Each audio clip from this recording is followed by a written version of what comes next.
यूं ही कोई इतना बेवफा नहीं होता, कुछ तो मजबूरियां रही हों। मैडम भी बोल रही थे कि जी 10 साल पहले ऐसे थे, 10 साल पहले ऐसा था। सर, सिर्फ आंकड़ों से भारत आगे नहीं जाएगा।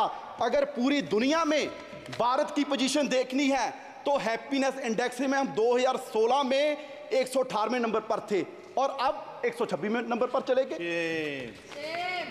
स्कूल में पढ़ता था तो दीवारों पे एक नारा लिखा रहता था, हम दो हमारे दो।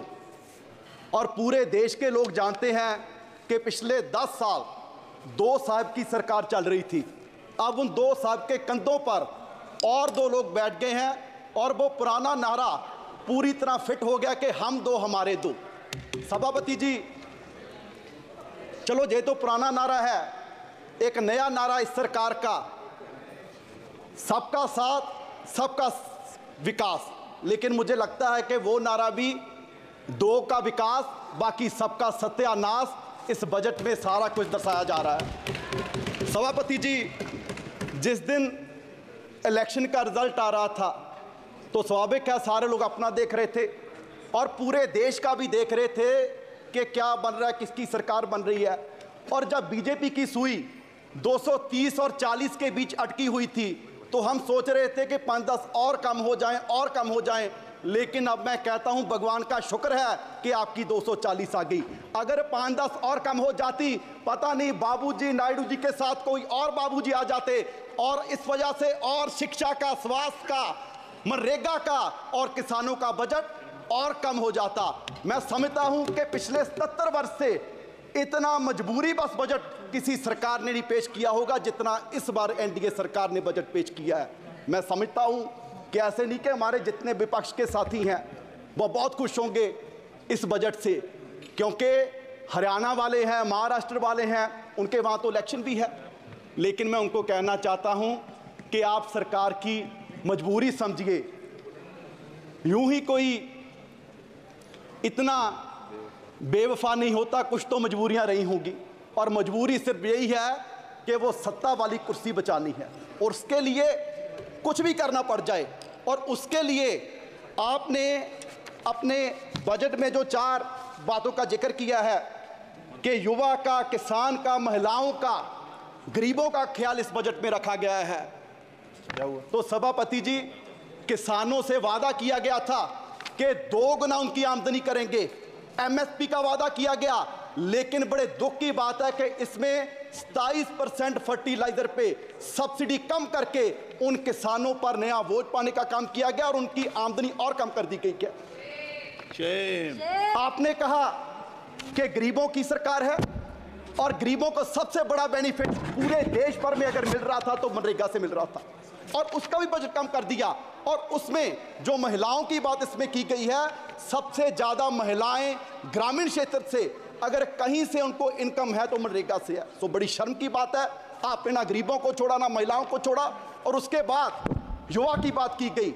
सर, आपके ही इकोनॉमिक सर्वे में जिक्र किया गया कि भारत क्योंकि युवा देश है, यंगिस्तान है, तो यहाँ एआई पर हमारे रिसर्च नहीं हो रहा। जितने रिसर्च पेपर्स हैं, अगर हम अमेरिका से कंपैरिजन करें, चाइना से कंपैरिजन करें तो हम बहुत पीछे हैं। तो उस पर फंड देने की जरूरत थी। पर सर, बड़े दुख की बात है कि आपने आईआईटीज का बजट कम कर दिया, आईएमएम्स का बजट कम कर दिया। क्या इस तरीके से हम देश को आगे लेके जाएंगे? हम बात कर रहे हैं, मैडम भी बोल रही थे कि जी 10 साल पहले ऐसे थे, 10 साल पहले ऐसा था। सर, सिर्फ आंकड़ों से भारत आगे नहीं जाएगा। अगर पूरी दुनिया में भारत की पोजीशन देखनी है तो हैप्पीनेस इंडेक्स में हम 2016 में 118वें नंबर पर थे और अब 126वें नंबर पर चले गए। ग्लोबल हंगर में हम 111वें नंबर पर हैं 125 देशों में। और जिन हमारे जो पड़ोसी देश हैं, जिनको हम मुल्क भी नहीं समझते हो, वो भी हमारे देश से आगे निकल रहे हैं। और सबसे हैरानी की बात सभापति जी आपको होगी, एक रिपोर्ट के एनवायरमेंटल परफॉर्मेंस इंडेक्स 180 देशों का सर्वे किया गया और बड़े दुख की बात है कि हम 180वें नंबर पर हैं।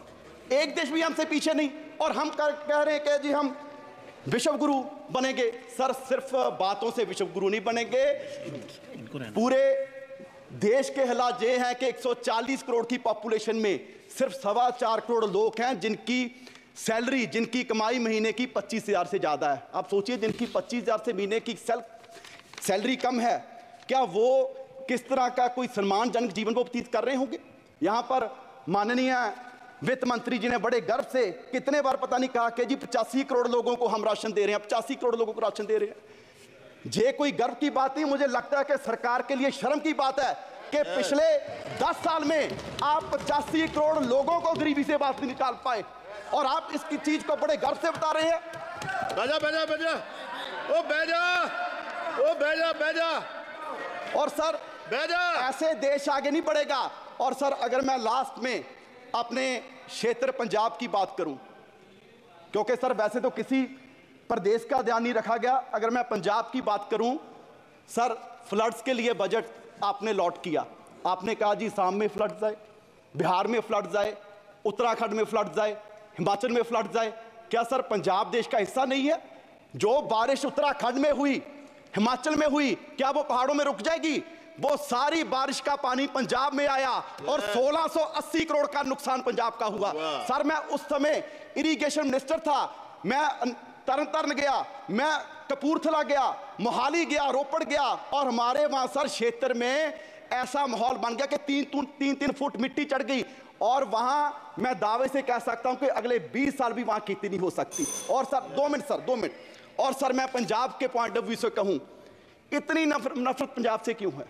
जिस पंजाब का बलिदान इतना बड़ा रहा कि देश को आजाद करवाने में भी हमारी 80% कुर्बानियां, और उसके बाद भी सर पंजाब के किसी गांव में जाइए, आपको कोई भी गांव में ऐसा नहीं मिलेगा कि जिस गांव में हमारे शहीद की मूर्ति ना हो, जिसने सरहद पर राखी करते अपनी जान कुर्बान दी। आज भी कोई दिन नहीं होगा कि तिरंगे में लिपटी लाश हमारे नौजवानों की हमारे गांव में, हमारे पंजाब में ना आती हो, और उसका आप जिक्र तक नहीं करते। जिस बात के लिए आप कह रहे हैं कि जी देश आत्मनिर्भर हो गया, आत्मनिर्भर हो गया, आत्मनिर्भर करने में भी सबसे बड़ा योगदान हमारे किसानों का है। और वो कोई ऐसे नहीं हुआ, हमें मूल्य उतारना पड़ा, हमें अपना पानी बर्बाद कर लिया, हमें अपनी धरती बर्बाद कर ली। और पंजाब से कैंसर एक्सप्रेस ट्रेन जाती है सर राजस्थान, वो इसलिए जाती है क्योंकि देश का पेट भरने का काम पंजाब कर रहा है। और आप उसके लिए हमें दे क्या रहे हैं? हमारी झांकियां तक